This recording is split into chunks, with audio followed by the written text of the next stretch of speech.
नमस्कार दोस्तों, राधे राधे, जय श्री कृष्णा। आज हम सुनने जा रहे हैं ज्येष्ठ मास महात्म्य अध्याय 10। जो लोग नित्य शालिग्राम की शिला का जल पीते हैं उनके हजारों बार पंचगव्य पीने से क्या प्रयोजन। यदि शालिग्राम की शिला का जल पिया जाए तो सहस्त्रों तीर्थ करने से क्या लाभ होता है। जहाँ पर शालिग्राम है वह स्थान तीर्थ स्थान के ही तो समान है। वहाँ पर किए गए संपूर्ण दान होम करोड़ों गुना फल को प्राप्त होता है। जो एक बूंद भी शालिग्राम का जल पीता है वह माता के स्तनों का दूध पान नहीं करता, अर्थात गर्भाशय में नहीं आता। शालिग्राम शिला में जो कीड़े मकोड़े एक कोस के अंतर पर मर जाते हैं वह भी वैकुंठ को प्राप्त होते हैं। जो फल वन में तप करने से प्राप्त होता है वही फल भगवान को सदैव स्मरण करने से प्राप्त होता है। मोहवश अनेक प्रकार के घोर पाप करने वाला मनुष्य भी भगवान को प्रणाम करने से नरक में नहीं जाता। संसार में जितने तीर्थ और पुण्य स्थान हैं भगवान के केवल नाम मात्र के कारण से प्राप्त हो जाते हैं। और यमदूत कहने लगा कि जो कोई प्रसंगवश भी एकादशी के व्रत को करता है वह दुखों को प्राप्त नहीं होता। मास की दोनों एकादशी भगवान पद्मनाभ के दिन है।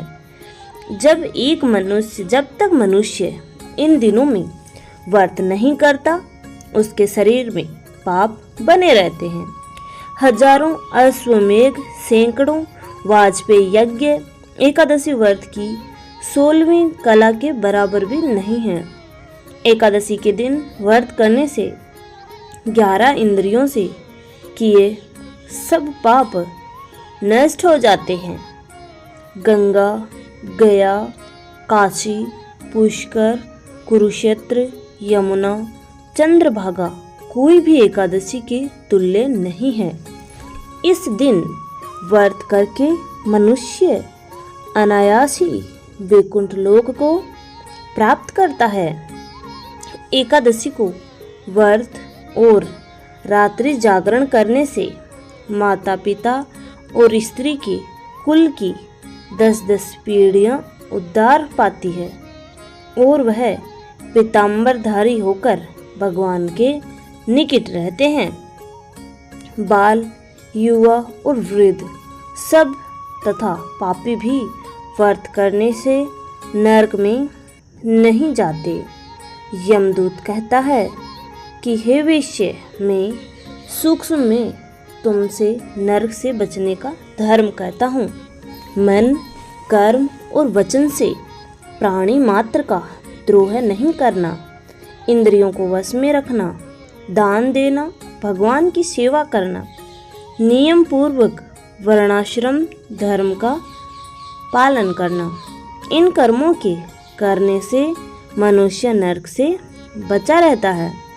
स्वर्ग प्राप्त करने की इच्छा से मनुष्य गरीब भी हो तो भी जूता, छतरी, अन्न, धन, जल कुछ न कुछ दान देता रहे।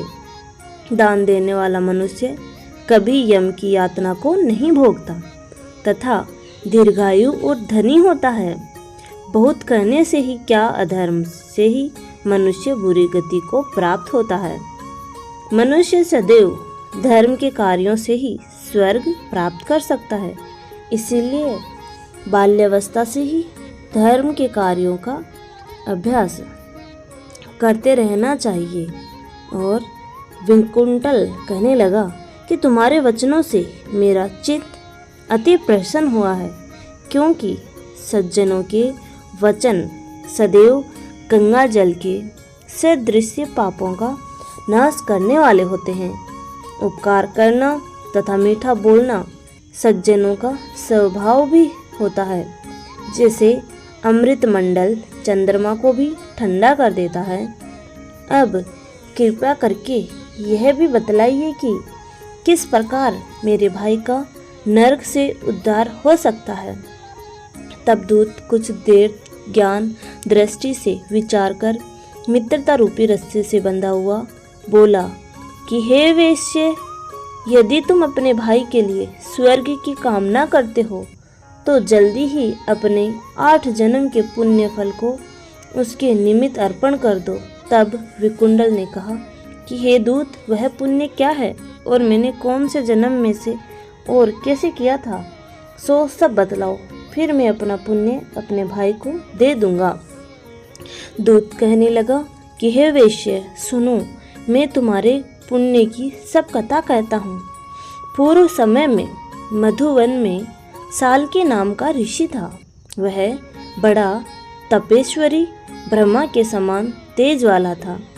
नवग्रह की तरह उसकी स्त्री रेवती के 9 पुत्र थे, जिनके नाम ध्रुव, शशि, बुध, तार, ज्योतिमान थे। इन 5 ने गृहस्थ आश्रम धारण किया तथा निर्मोह, जितमाय, ध्याननिष्ठ और गुणात्मक ये चारों संन्यास ग्रहण कर वन में रहने लगे।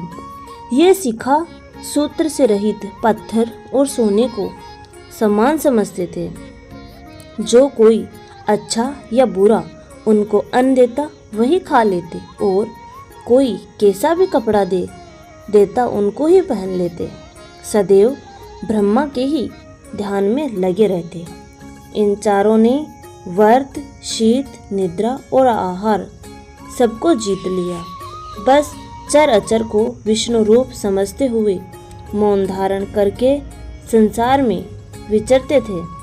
ये चारों महात्मा तुम्हारे घर आए। जब तुमने मध्याह्न के समय भूखे प्यासे इनको आंगन में देखा तो तुमने गदगद कंठ से आंखों में आंसू भरकर उनको नमस्कार करके इनका बड़ा आदर सत्कार किया।